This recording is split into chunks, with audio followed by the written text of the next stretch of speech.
Text for Hong Kong's first urban beekeeper keeping local traditions alive. Rooftop beehives set up by HK Honey. A key feature of urban beekeeping. Michael Leung inspects a frame of bees. Notice: no protective clothing. Don't try this at home.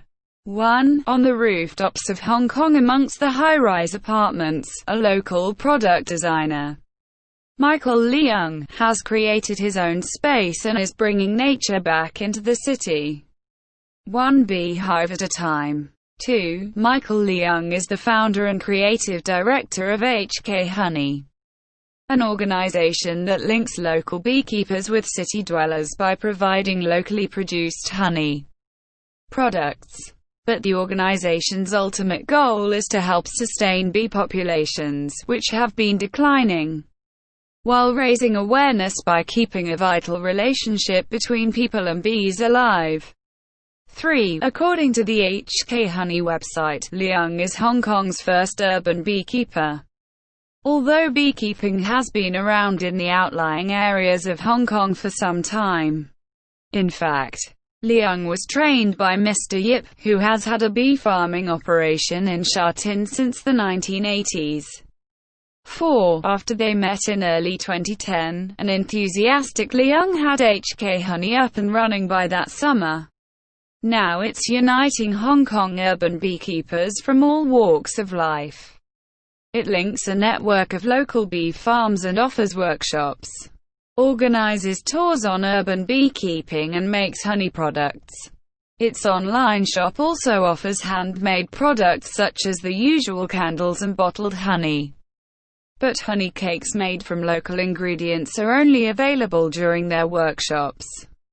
10.5. Of course, it's interesting to know that there are slight differences between the Western and Chinese 15 ways of beekeeping, not to mention behavioral variances between Chinese and Western bees.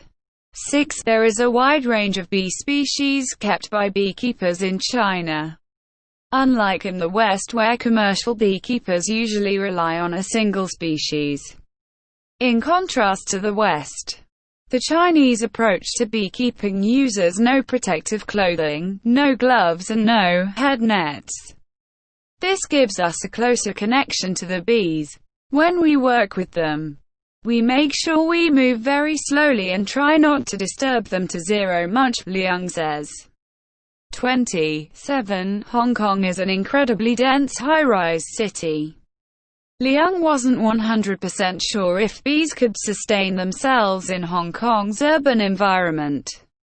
Surprisingly and fortunately, they did sustain themselves in the city, and continue to amaze him with each new location that he sets up a beehive in.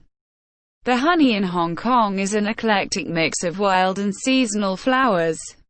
But when we taste it, we also taste all the hard work that has gone into producing it. The honey is priceless and a real treat to harvest and eat. 25.8. Leung is a driven individual and is also channeling his energies into similar projects. He has established HK Farm, collaborating with communities and organizations within the city to grow food on the rooftops of Hong Kong.